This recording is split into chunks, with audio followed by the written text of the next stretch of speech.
ગુરુ મંત્ર જોઈતો હોય તો અહીંયાથી મળી શકે? હા, અહીંયા મંત્ર દીક્ષાની વ્યવસ્થા છે, પણ એમાં થોડીક શરતો છે કે જે પહેલાં તો તમારે ક્લિયર હોવું જોઈએ, તમારા મનમાં સ્પષ્ટતા હોવી જોઈએ કે શા માટે મંત્ર દીક્ષા લેવી છે. મંત્ર દીક્ષા એટલે શું? બે પ્રશ્નનો ઉત્તર તમારી પાસે હોવો જોઈએ કે મંત્ર દીક્ષા શા માટે લેવી છે, અને બીજો પ્રશ્નનો ઉત્તર કે શા માટે રામકૃષ્ણ સંઘમાંથી જ લેવી છે. આ બે પ્રશ્નનો ઉત્તર હોવા જોઈએ. એ પ્રશ્નનો ઉત્તર તમારી પાસે હોય તો જ મંત્ર દીક્ષા લઈ શકાય. ત્રીજું છે કે અહીંયા રામકૃષ્ણ સંઘમાં જે પરંપરા છે કે જો તમારા ઈષ્ટ દેવતા શ્રી રામકૃષ્ણ હોય તો જ તમે અહીંયાથી મંત્ર દીક્ષા લ્યો. જો તમારા ઈષ્ટ દેવતા જુદા હોય તો તમે જુદી જગ્યાએથી લ્યો. અને બીજી વસ્તુ છે કે અહીંયા રામકૃષ્ણ સંઘમાં રામકૃષ્ણ દેવને જ ગુરુ માનવામાં આવે છે.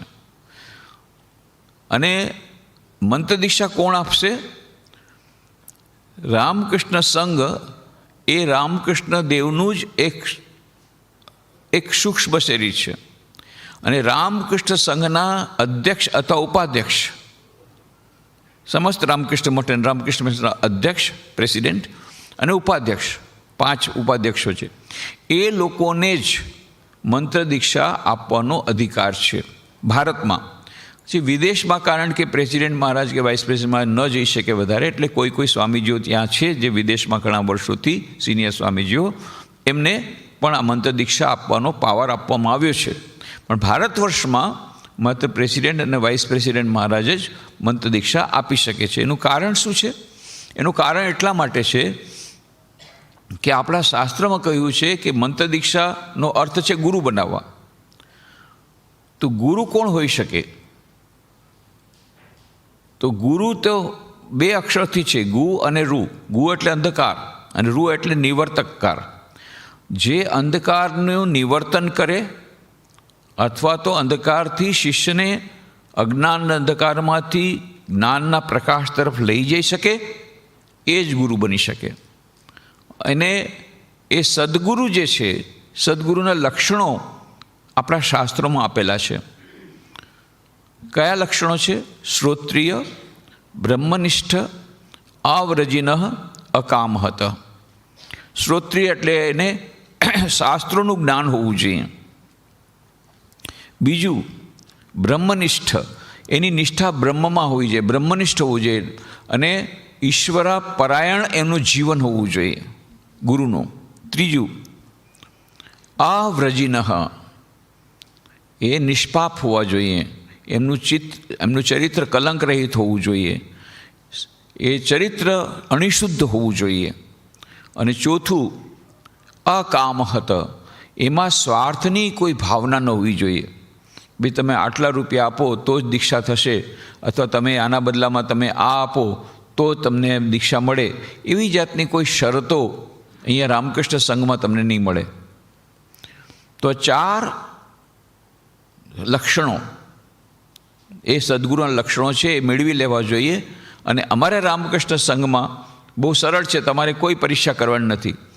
રામકૃષ્ણ સંઘમાં એવી વ્યવસ્થા છે, સ્વામી વિવેકાનંદ પોતે એને ડેમોક્રેટિક વ્યવસ્થા કરીને રાખી ગયા છે કે બધા રામકૃષ્ણ સંઘના જેટલા સિનિયર સ્વામીજીઓ મળીને જ ટ્રસ્ટીઓને વોટ આપે છે.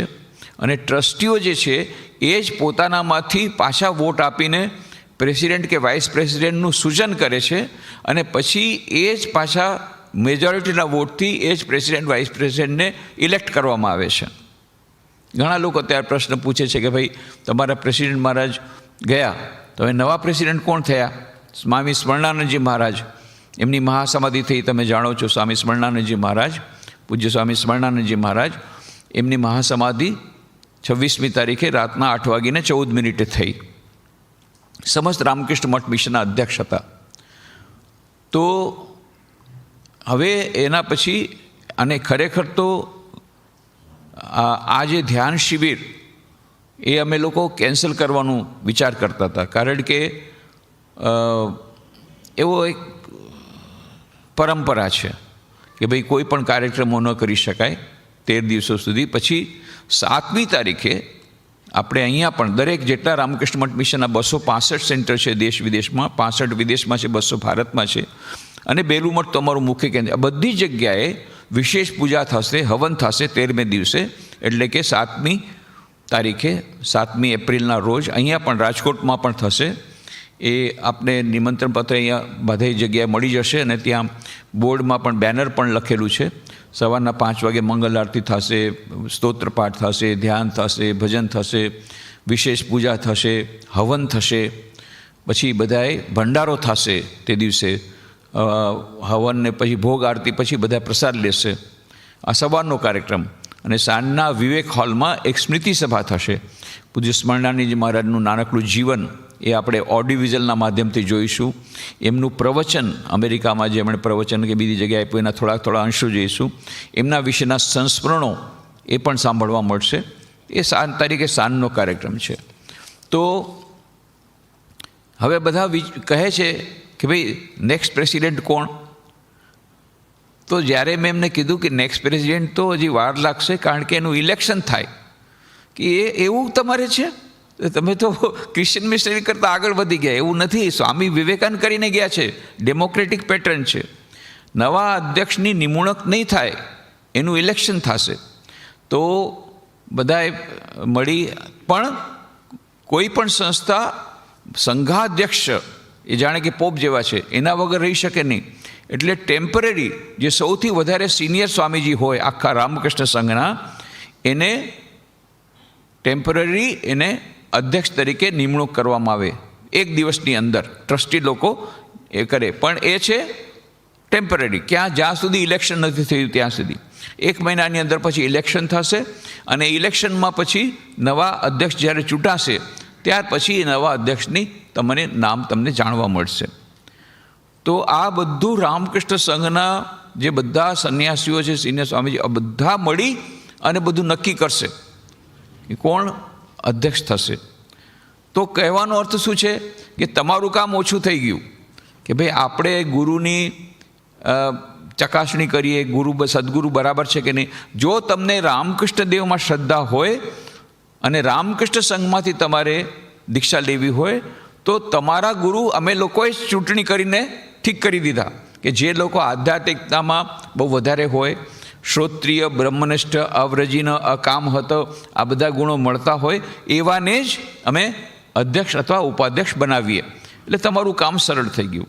તો જો તમારે રામકૃષ્ણ સંઘમાંથી અહીંયાથી તમારે દીક્ષા લેવી હોય, અને આપણા માટે સૌભાગ્યની વાત છે કે સમસ્ત રામકૃષ્ણ મઠ રામકૃષ્ણ મિશનના ઉપાધ્યક્ષ પૂજ્ય સ્વામી સુહિતાનંદજી મહારાજ એ અહીંયા આવવાના છે.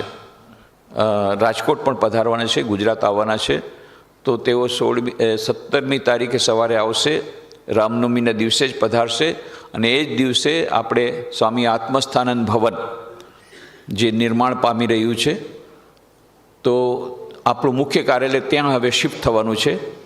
અને જે મુખ્ય કાર્યાલય હતું એ જૂનું મંદિર હતું, એ ફરી પાછું જૂનું મંદિર જેવું હતું તેવું થઈ જશે. ને ત્યાં મેડિટેશન આપણે સેન્ટર બનાવશું, ધ્યાન કક્ષ બનાવશું, જેથી બધાએ એ સરસ રીતે અલગથી ધ્યાન કરી શકે એવી રીતની વ્યવસ્થા ત્યાં કરશું.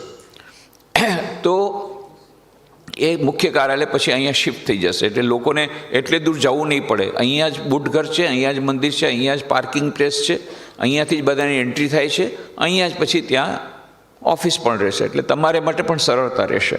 અને ત્યાં ઘણા લોકોને એમ લાગતું કે જૂના મંદિરમાં ઓફિસ છે, એને બદલે જૂનું મંદિર જેવું છે એવું રહે અને ત્યાં બધા ધ્યાન કરી શકે, એ પણ સ્થિતિ થઈ જશે. તો સ્વામી આત્મસ્થાનંદ ભવનનું ઉદ્ઘાટન સવારે 10:30 વાગે થશે રામનવમી દિવસે. અને પછી એ કદાચ રામનવમીને દિવસે જ સાંજના આપણે જાહેર સભા અહીંયા કરીશું. એ છે થશે 17મી એપ્રિલ રામનવમીના દિવસે. અને 19મી તારીખે 19મી એપ્રિલના રોજ મંત્ર દીક્ષા થશે. તો એ મંત્ર દીક્ષા માટે અત્યારથી ફોર્મ ભરાઈ રહ્યા છે. ફોર્મ તમારે ભરવું પડે. એ તમારે રામકૃષ્ણ અમારી રાજકોટના મુખ્ય કાર્યાલયમાં તમારે જવું પડે. પણ ફોર્મ ભરતા પહેલાં 4 પુસ્તકો વાંચી લેવા પડે. તો જ તમને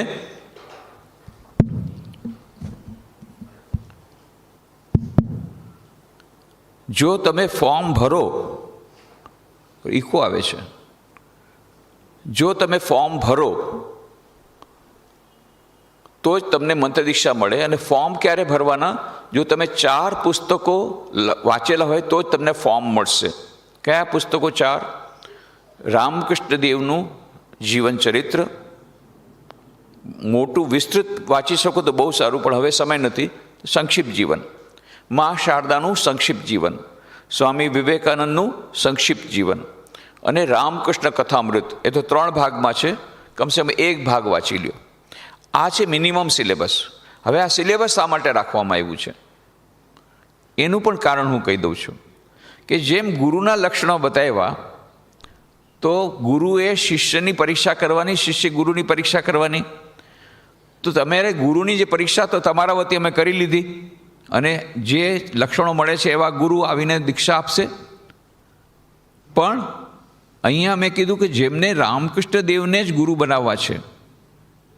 આપણે જ્યારે ખંડન ભવબંધન સાંજના આરતી ગાઈએ છીએ પછી શું કહીએ છીએ? જય શ્રી ગુરુ મહારાજજી કી જય. એ જય શ્રી ગુરુ મહારાજજી કી જય એટલે ભગવાન શ્રી રામકૃષ્ણ દેવ કી જય. એટલે પરમ ગુરુ કોણ છે? શ્રી રામકૃષ્ણ દેવ. પણ રામકૃષ્ણ દેવ આપણને અત્યારે તો ધરાધામમાં નથી, તો આપણને એમની કૃપા કેવી રીતે મળે? તો મનુષ્ય ગુરુ તરીકે રામકૃષ્ણ સંઘના પ્રેસિડેન્ટ અથવા વાઇસ પ્રેસિડેન્ટ, જેમના પ્રતિનિધિ છે, એમની પાસેથી તમને મંત્ર દીક્ષા મળે.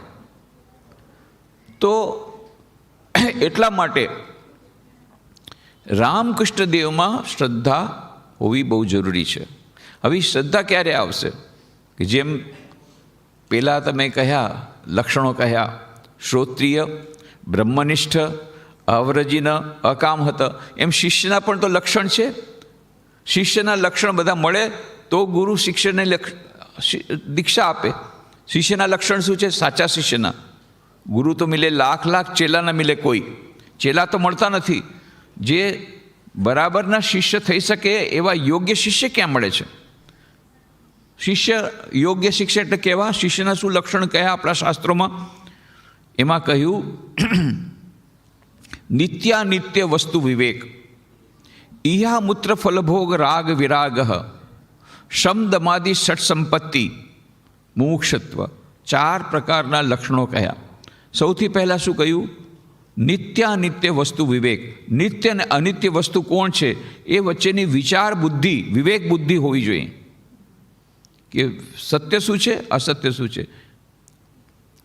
પરમાનન્ટ શું છે, ટેમ્પરરી શું છે, કાયમી શું છે, હંગામી ધોરણે શું છે, સત્ય શું છે, અસત્ય શું છે, નિત્ય શું છે, અનિત્ય શું છે. આ બંને વચ્ચેનો ભેદ પારખવાની વિવેક બુદ્ધિ હોવી જોઈએ, નંબર 1.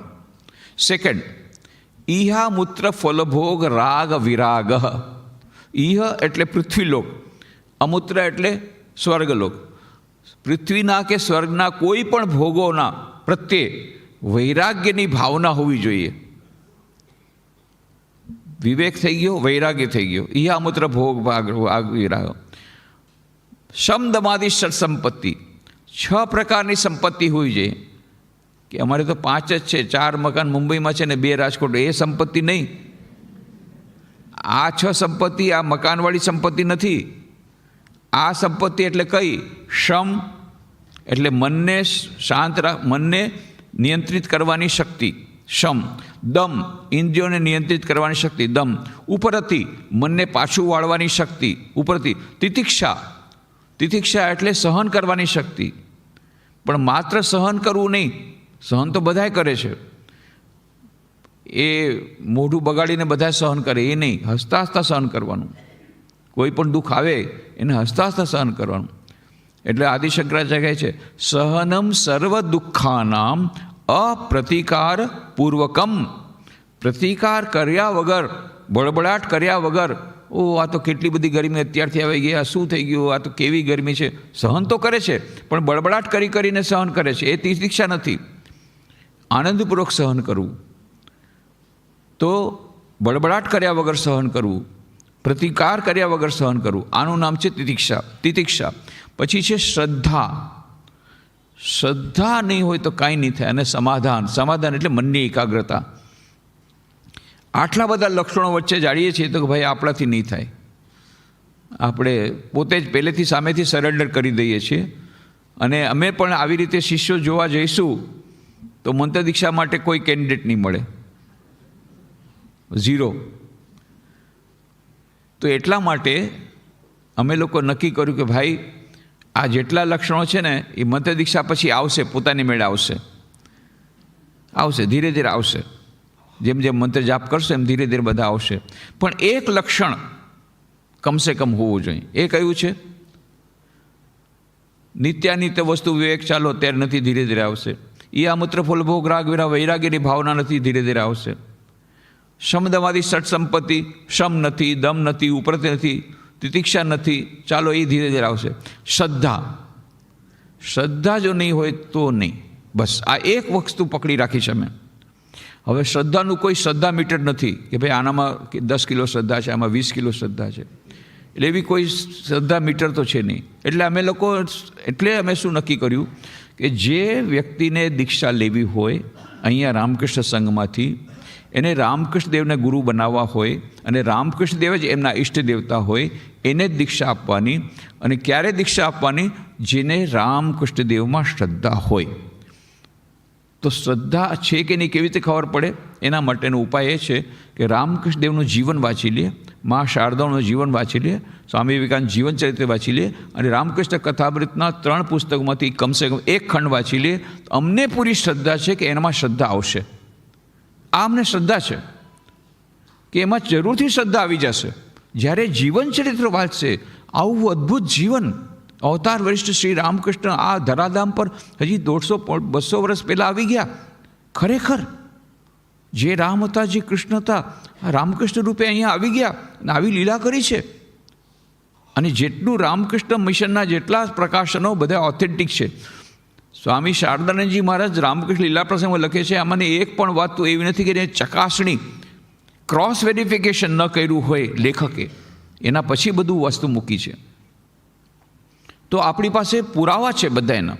રામકૃષ્ણ દેવ હતા કે નહીં કોઈ ના નહીં કહી શકે. અરે એમનો ફોટોગ્રાફ છે, આ કેમેરાને તો લીધેલો ફોટોગ્રાફ છે, કલ્પનાથી ચિતરેલો ડ્રોઈંગ પિક્ચર નથી. આ ખરેખર કેમેરાથી લીધેલો ફોટો છે. આ સાયન્ટિફિક છે.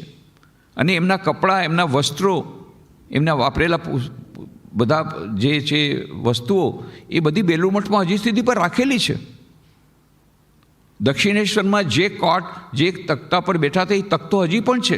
2 તખ્તા ઉપર, એક તખ્તો સુવાનો હતો, એક કોટ, અને એક એના ઉપર બેસીને વાતચીત કરતા. બંને કોટ અત્યારે પણ તમને મળશે દક્ષિણેશ્વરના ઓરડામાં, રામકૃષ્ણના ઓરડા. એ ઓરડો પણ અત્યારે છે. જે મહાકાળીની પૂજા આપણે કરીએ, એ મહાકાળીની ભવતારીણી મૂર્તિ પણ ત્યાં છે. તો આમાં કંઈ એવું અવિશ્વાસ કરવા જેવું કાંઈ નથી. તો એમનું જીવન ચરિત્ર વાંચવાથી ખૂબ જ પોતાની મેળે શ્રદ્ધા આવી જશે. એટલા માટે જે લોકોએ આધ્યાત્મિક જીવનમાં આગળ વધવું હોય, નંબર 1, અને જેમને આગળ વધવા માટે ગુરુની આવશ્યકતા હોય. ઘણા લોકો પ્રશ્ન પૂછે છે, ભાઈ ગુરુની શું આવશ્યકતા છે? સ્વામી બ્રહ્માનંદજી મહારાજ રામકૃષ્ણ દેવના અંતરંગ શિષ્ય અને રામકૃષ્ણ મઠ મિશનના પ્રથમ અધ્યક્ષ, સ્વામી વિવેકાનંદના ગુરુભાઈ, એમને પણ કોઈએ પૂછ્યું હતું કે ગુરુની શું આવશ્યકતા છે? એમના માટે શાસ્ત્રોમાં તો કેટલા બધા શાસ્ત્રો આજકાલ ગુજરાતી ટ્રાન્સલેશન પણ મળે છે, અનુવાદ પણ મળે છે. અનુવાદ છે, બધા વાંચી લેશું. અને ઘણા મંત્રો પણ ઘણા પુસ્તકોમાં આપેલા છે, એ મંત્રનો જાપ કરી લેશું. તો ગુરુની શું આવશ્યકતા છે? તો સ્વામી બ્રહ્માનંદજી મહારાજે હસતા હસતા કહ્યું, આજકાલ તો પોકેટ મારોના પણ ગુરુ હોય છે ભાઈ. પોકેટ મારો એના ગુરુ હોય છે, ઉસ્તાદ હોય છે. શ્રી રામકૃષ્ણ દેવના શિષ્ય હતા ગિરીશચંદ્ર ઘોષ. સ્વામી રામકૃષ્ણ દેવના તો ઘણા 16 સંન્યાસી શિષ્યો હતા અને ગૃહસ્થ ભક્તો પણ ઘણા હતા. એ ગૃહસ્થ ભક્તોમાંને એક હતા ગિરીશચંદ્ર ઘોષ. એમનું આખું જીવન પરિવર્તન થઈ ગયું. પહેલાં તો બહુ એ મહાન કવિ અને નાટકકાર હતા, પણ એમણે પોતે કહ્યું છે કે મેં જેટલી દારૂની બોટલ પીધી છે, તમે એક ઉપર એક ચડાવશો તો માઉન્ટ એવરેસ્ટની ઉપર ચાલી જશે. કવિ હતા, એવી રીતે વાત કરતા હતા. અને કોઈ બહુ દુષ્કર્મ બાકી નથી રાખ્યું. પણ રામકૃષ્ણ દેવ રૂપી પારસમણીના સ્પર્શથી એટલું પરિવર્તન આવ્યું કે દારૂ પણ છૂટી ગયો, બધું છૂટી ગયું અને મહાન સંત બની ગયા.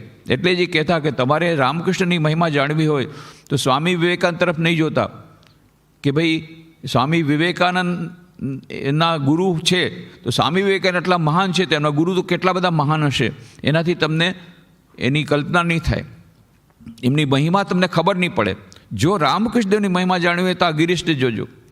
અરે સ્વામી વિવેકાનંદ તો કોલેજના વિદ્યાર્થી હતા, એક સારા ઘરના, એક સંસ્કારી કુટુંબના, એક વકીલના ઘરે જન્મેલા એક કોલેજના વિદ્યાર્થીને સ્વામી વિવેકાનંદ બનાવવું, નરેન્દ્રમાંથી સ્વામી વિવેકાનંદ બનાવવું કોઈ બહુ મોટી વાત નથી.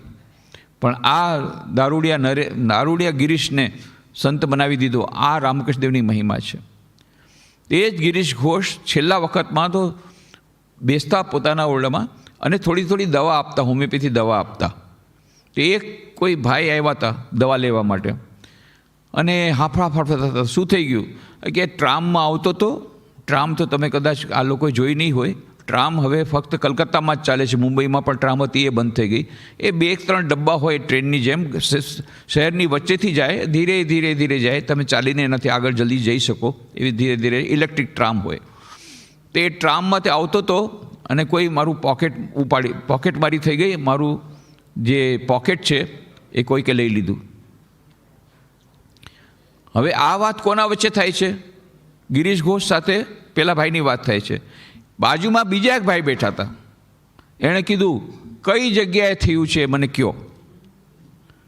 તો એણે કીધું કે આ જગ્યાએથી આ જગ્યાએ ટ્રામમાં આવતો હતો ત્યારે આ પોકેટ મારું કોઈ ચોરી ગયું. ચિંતા નહીં કરો, તમને પાછું મળી જશે. લે, પણ અને તમને કેવી રીતે ખબર પડે? પછી ખબર પડી પોકેટ મારાનો ગુરુ હતા. એટલે આ બધા પોકેટ મારાના ગુરુ હોય, એ ઉસ્તાદો કે ઉસ્તાદ હોય, એ લોકોને ખબર હોય અને એ લોકોને બધું ખબર હોય કયા એરિયામાં કોણ પોકેટ માર છે એ બધા એને ખબર હોય કે કયા એરિયા કહી દીધું, ચાલ પછી તેને પોકેટ મળી જશે. તો સ્વામી બ્રહ્માનંદજી મહારાજે હસતા હસતા કહ્યું, અરે આજકાલ પોકેટ મારોના ગુરુ હોય છે અને આધ્યાત્મિક જીવન એટલું સરળ છે કે ગુરુ વગર તમે આગળ વધી જશો. તમે કથક ડાન્સ તમારે શીખવો હોય તો તમારે ગુરુની આવશ્યકતા છે. કોઈ પણ ડાન્સ શીખવો હોય તો ગુરુની આવશ્યકતા છે. કોમ્પ્યુટર શીખવું હોય તો એના કોમ્પ્યુટરના વર્ગ અહીંયા વિવેકમાં ચાલે છે, એમાં આવવું પડે. સંસ્કૃત શીખવું હોય તો સંસ્કૃતના વર્ગો ચાલે છે. અંગ્રેજી શીખવું હોય તો અંગ્રેજીના વર્ગો ચાલે છે, એના માટે ચડવું પડે. નૃત્ય શીખવું હોય, મ્યુઝિક શીખવું હોય, ભજન શીખવા હોય, ગમે તે માટે તમારે ગુરુ હોય છે. મેથમેટિક્સ માટે ગુરુ હોય. પણ આધ્યાત્મિક જીવન એટલું સરળ છે કે એના માટે ગુરુની આવશ્યકતા નથી. આવું આપણે વિચારીએ છીએ. સ્વામી વિવેકાનંદ કહે છે આધ્યાત્મિક જ્ઞાનનું પ્રદાન માત્ર શબ્દો દ્વારા ન થઈ શકે, માત્ર પુસ્તકો દ્વારા ન થઈ શકે. અને કેટલું સરસ ઉદાહરણ આપે છે. એક જ્યોત છે, આ જ્યોત તમારે જલાવવી છે.